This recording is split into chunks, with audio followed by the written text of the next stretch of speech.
Estamos conversando con el internacionalista venezolano Iván Rojas sobre lo que prometió Donald Trump en campaña. Específicamente estamos abordando en este momento el tema migratorio. Donald Trump prometió volver a esa política de tolerancia cero, a construir ese muro en la frontera y a reactivar el programa Quédate en México. ¿Son todas estas opciones posibles? Adelante, Iván, te escuchamos. El Remain in México es posible. Traer de vuelta ciertas políticas de ese estilo no es difícil.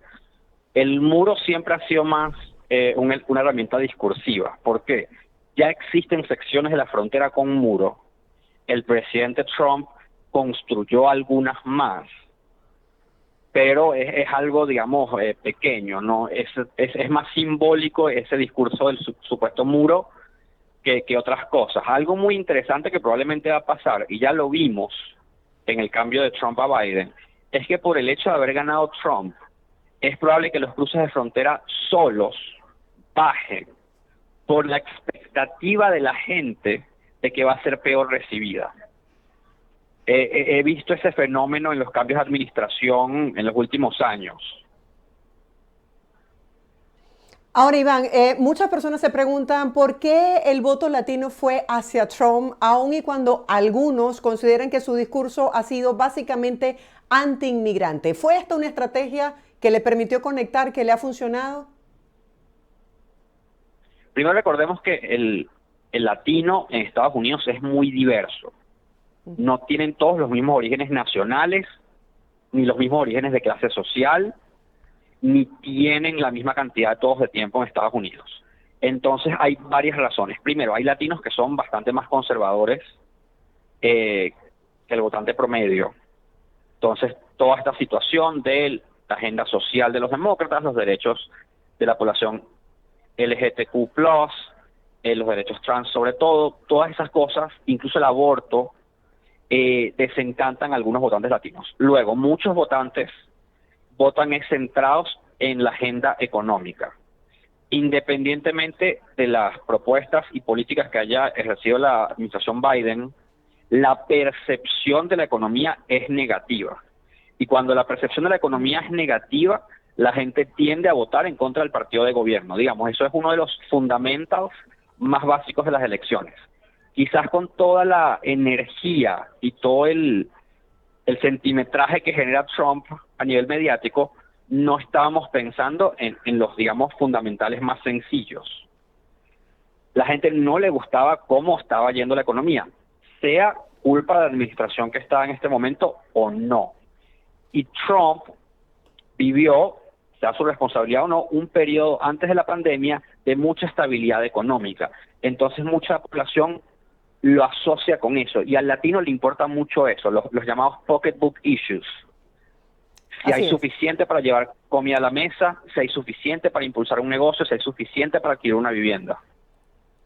Totalmente cierto. El tema económico tiene una vital importancia y quisiera que profundizáramos en este punto. Mucha gente queriendo que la economía esté más estable y, como tú dices, que podamos llevar el pan a nuestra mesa. En materia económica, Trump ha hablado de establecer impuestos a las grandes corporaciones, a todas esas personas que tienen mayor poder adquisitivo, y de establecer nuevas propuestas que favorezcan a la clase obrera o la clase media trabajadora. Quisiera que nos hablaras acerca de estos puntos, porque bueno, ya solamente con ver los índices bursátiles que tienen que ver con la bolsa de los Estados Unidos, que han marcado cifras históricas, ya la gente siente que hay un cambio.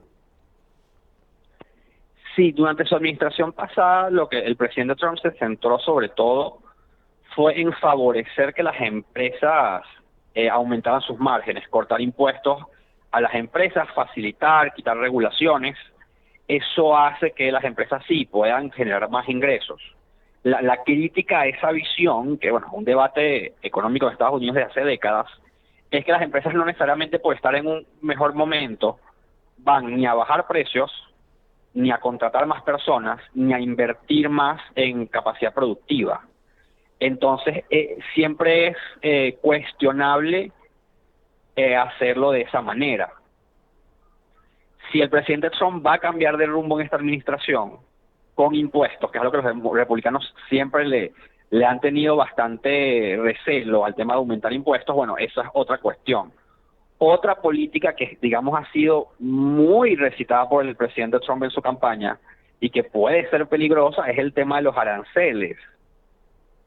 Él ha tratado de explicar que los aranceles van a proteger la producción nacional y que eso va a ayudar a la economía. El problema es que en Latinoamérica nosotros tenemos experiencia con políticas proteccionistas. En los 60 y los 70 con gobiernos, por cierto, de corte de centro izquierda e izquierda, experimentaron muchísimo con lo que se llama promoción de exportación por sustitución de importaciones, y eso no funcionó en Latinoamérica. Y lo que generan esos aranceles es que aumenten los precios de los productos, además que puede generar una guerra comercial. Ya Estados Unidos está en una pseudo guerra comercial con China, pero no debería querer entrar en una guerra comercial con sus propios aliados europeos, por ejemplo. Ahora, hay quienes tienen la confianza que la experiencia de Donald Trump a nivel de sus negocios y corporaciones y las alianzas estratégicas que tiene, en este caso con Elon Musk, que lo ha apoyado durante su campaña, y con figuras importantes a nivel mundial, mandatarios de las primeras potencias del mundo, pudiese hacer que se reactive la economía en este país. Es posible. No voy a cuestionar la capacidad de alguien como Elon Musk para hacer dinero. El problema es que hacer dinero en el sector privado no es igual a hacer dinero en el sector público. El presidente Trump empezó en el sector construcción, que es un sector que sí te enseña muchísimo sobre cómo generar valor, pero las últimas décadas se centró fue en la especulación inmobiliaria, que es muy diferente. Lo que yo sí le podría reconocer es que, bueno, al menos está dispuesto a hacer jugadas mucho más arriesgadas.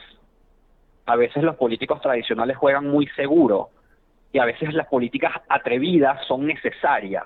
La cuestión es, bueno, ¿cuáles van a ser esas políticas? No ha habido demasiada especificidad en las propuestas.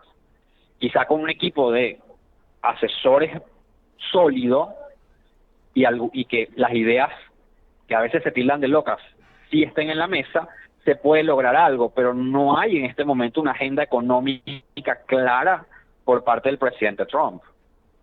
Ahora, con la recuperación de la Casa Blanca en este segundo mandato y también la recuperación del Senado, digamos, no debería tener nada en contra. Quisiera que habláramos acerca de los pros y los contras del hecho de que el Partido Republicano pues domine casi todas estas instituciones. Bueno, los pros y contras clásicos son simples. Al tener la trifecta, el partido puede construir y ejecutar su agenda. No hay, digamos, excusas de obstruccionismo. Sí. Si el propio partido se puede poner de acuerdo, puede generar leyes y puede generar cambios, no voy a decir fácilmente porque el proceso legislativo siempre es complicado, pero con más facilidad. El contra de eso siempre va a ser que al final, incluso si el presidente Trump ganó, él representa a una porción de los estadounidenses. Por eso es que tenemos un Congreso y por eso es que existe la oposición y que tienen dentro del Congreso unas posiciones oficiales. Entonces el contra siempre va a ser ese, que la cantidad de voces que van a ser escuchadas a la hora de generar leyes va a ser más pequeña. Va a quedar solo de parte de los republicanos más moderados o los más radicales, depende del tema, hacer contrapeso a lo que se proponga. ¿Cuál pudiese ser, por ejemplo, lo que lidere la política en cuanto a relaciones diplomáticas entre el actual presidente Donald Trump y América Latina, especialmente Venezuela? Bien, con América Latina en general hay una crítica que hacer no al presidente Trump, sino a todas las administraciones de las últimas décadas, que es la falta de una estrategia clara. Sobre todo en los últimos 20 años, China ha ganado muchísima importancia en Latinoamérica y Estados Unidos no ha hecho ese contrapeso, a pesar de que el presidente Trump empezó un fuerte contrapeso a China en su primera administración, que fue continuado por el presidente Biden. Sería interesante que ese contrapeso se tradujera también a la región. En general, el presidente Trump se va a centrar en temas migratorios, en trabajar bastante con México por mejorar el tema de la frontera. En el caso de Venezuela tenemos una gran incógnita. El presidente Trump ha hablado de los venezolanos en sentido migratorio durante esta campaña, pero ha hablado muy poco de lo que fue, digamos, su política hacia Venezuela durante su primera administración, que fue presionar al presidente Maduro para lograr cambios políticos en Venezuela. De eso se ha hablado muy poco. Entonces hay básicamente tres escenarios. O no toca el tema de Venezuela, Entonces, algunas sanciones siguen, algunas licencias se renuevan, otras no.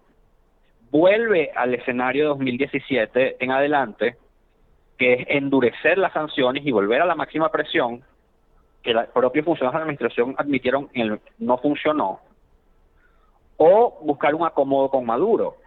Yo no creo que esté en la mesa hacer algo mucho más drástico que la máxima presión que hizo en su primer mandato. El presidente Trump no está en la labor, y su vicepresidente J.D. Vance menos todavía, de hacer operaciones en el extranjero. Hay muchas personas que hablan de ese tema todavía, a pesar de que nunca estuvo realmente en la mesa, y no hay apetito para eso. El presidente Trump hizo su primera campaña criticando la guerra en Irak, criticando que Estados Unidos se sobreextendiera en el mundo, y es posible que hagamos una política exterior republicana ahora centrada en contrapesar a China, y de resto muy centrada en los asuntos domésticos. Es que justamente tiene muchos problemas internos y otras prioridades. Quisiera que habláramos específicamente de la intervención de Trump, o cuál pudiese ser su posición con respecto a la guerra de Rusia en Ucrania, lo que está ocurriendo en el Medio Oriente, los gastos que eso significa, los financiamientos y su relación con China. En el Medio Oriente, el presidente Trump siempre ha sido claro, él apoya totalmente a Israel. En su primera administración rompió, digamos, esa falta de ejecútese de mover la embajada a Jerusalén. Y además que el presidente Trump y algunos de sus familiares tienen una muy buena relación con Arabia Saudita. Entonces es posible que se trate de fomentar ese eje en contra de Irán, porque sabemos que Irán, Hamas, Hezbollah, los Houthis en Yemen. Entonces es posible que él trate de fomentar una paz en el Medio Oriente a través de fortalecer a Arabia Saudita y a Israel. En la guerra en Ucrania, a pesar de que el ahora vicepresidente electo J.D. Vance ha dicho varias veces que no le parece tan importante seguir apoyando a Ucrania, el presidente Trump conversó con el presidente Zelensky. El presidente Zelensky hizo una conversación productiva. Sabemos que la afirmación del presidente Trump de que él podría terminar esa guerra en 24 horas es una exageración, pero es posible que él trate de buscar algún tipo de compromiso. Otros actores lo han hecho. Lula, Xi Jinping han tratado de mediar para un compromiso. El problema es que la mayoría de los compromisos implican que Rusia se quede con lo que ha conquistado, y eso no lo va a aceptar Ucrania. Veremos si se puede lograr algún tipo de punto medio. Claro. Con el tema de China, bueno. Sí, claro, vamos a hablar con el tema de China, que es importante.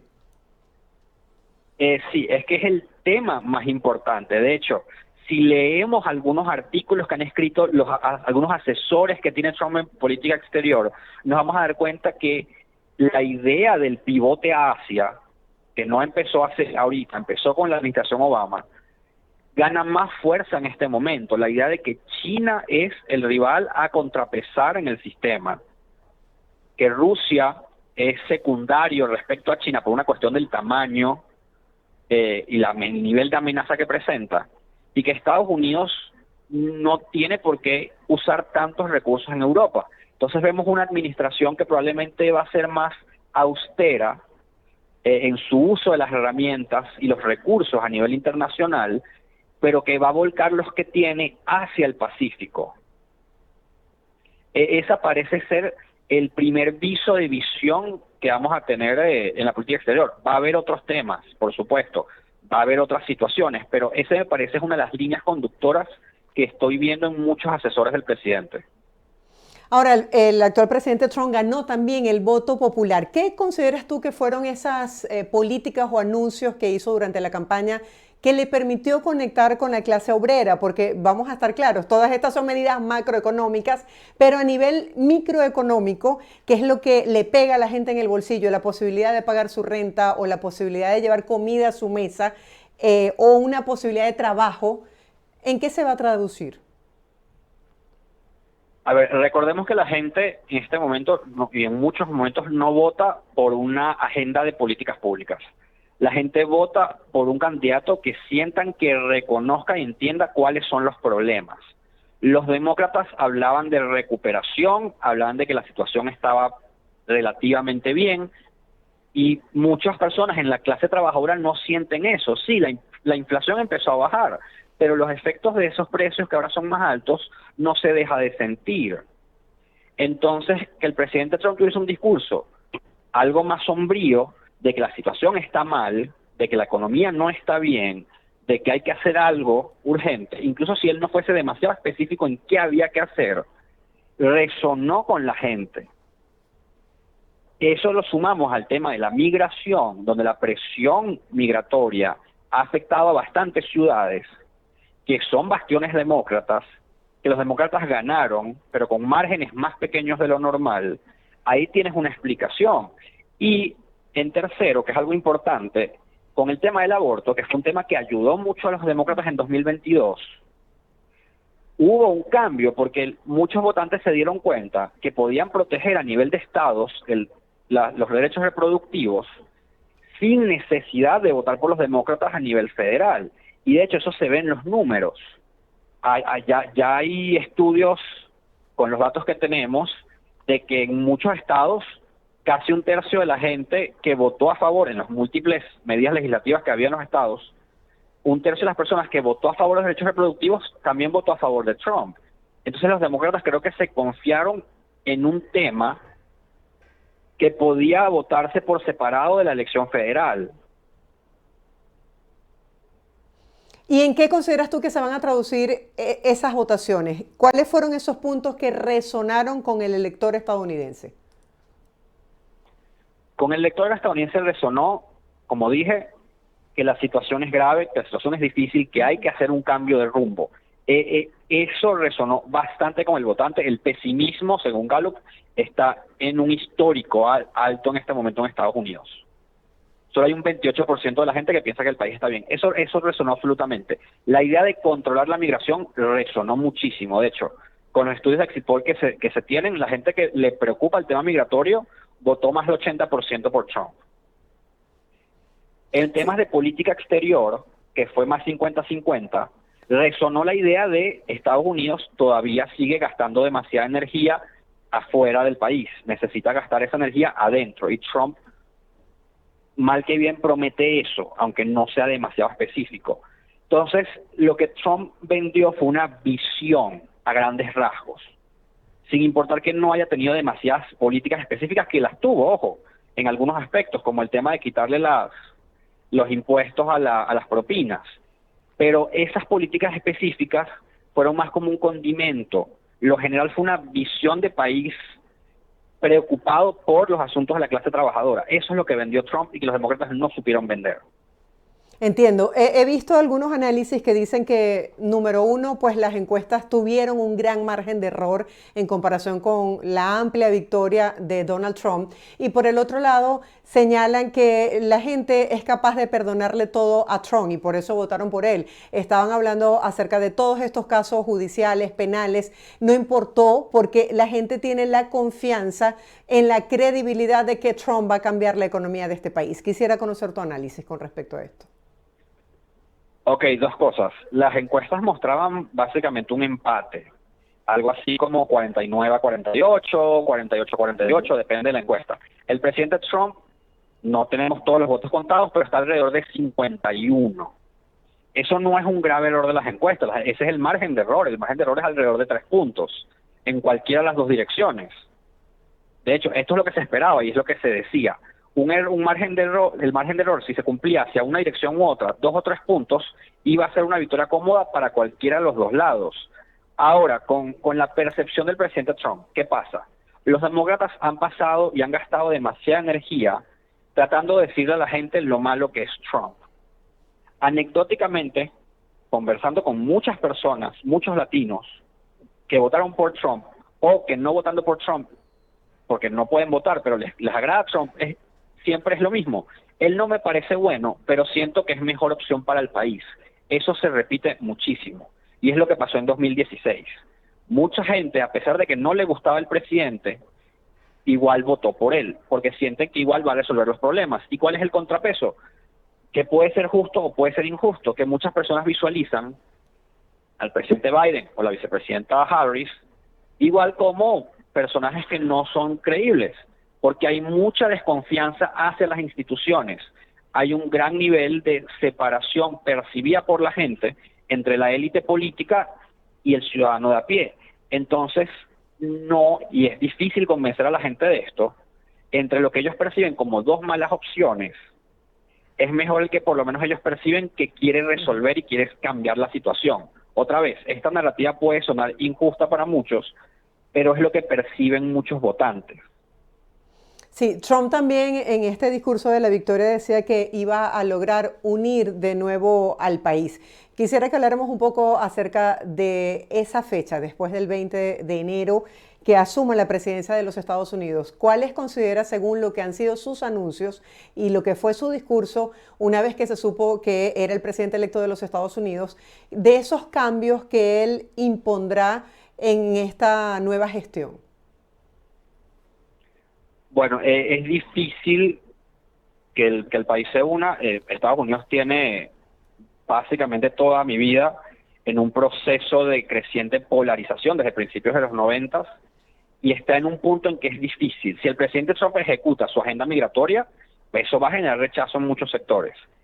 Si los asesores más conservadores de su entorno hacen ejecutoria en agenda social, eso va a generar mucho rechazo en muchos sectores. Entonces es complicado. Si el presidente Trump se centra en los temas económicos, se centra otra vez en los pocketbook issues,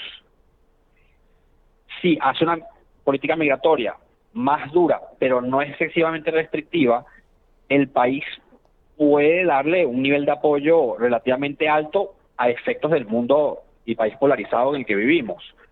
Pero es muy difícil en este momento, no solo para el presidente Trump, básicamente para cualquier político de cualquiera de los dos lados, unificar realmente al país. ¿Qué pudiésemos destacar, Iván, de lo que fue el discurso de la también candidata Kamala Harris? Bien, fue un discurso, me pareció bastante honesto, todavía con energía, digamos, sobre todo porque fue un discurso muy apuntado a la población joven, por eso supongo que lo hizo en una universidad, Sí. porque para muchos de esos jóvenes esta es, digamos, su primera experiencia política. El perder una elección, el haber trabajado, tocado puertas para luego perder, y es importante, sobre todo porque los demócratas tienen una base importante en los votantes jóvenes, en mantenerlos energizados y decirles, no, bueno, esta es una derrota, pero la continúa el proceso de la política es eterno, nunca pierdes por completo. Entonces me pareció un discurso bastante adecuado. No voy a decir si uno de los mejores que le he escuchado a la vicepresidente Harris, pero uno bastante bueno. Ojo, el discurso de victoria del presidente Trump también fue bastante bueno, considerando que sus últimos discursos en campaña habían sido bastante extensos, bastante quizás hasta pesados. Su discurso de victoria fue relativamente conciso. Sí, y cambió un poco más el discurso, ¿no? Porque antes era muy duro, muy altisonante para algunos. Iván, gracias por acompañarnos el día de hoy, por presentarnos tu análisis sobre cuáles son los desafíos, los aciertos o desaciertos de lo que fue la campaña de Donald Trump y lo que será ahora para ponerlo en práctica una vez que asuma el poder y que retome las riendas de la Casa Blanca el próximo 20 de enero. Buen día para ti, feliz semana. Buenos días para todos los oyentes. Era Iván Rojas, internacionalista venezolano. Hacemos una breve pausa comercial, quédese con nosotros al regreso. Mucho más de Buenos Días por VPI TV. Ya regresamos.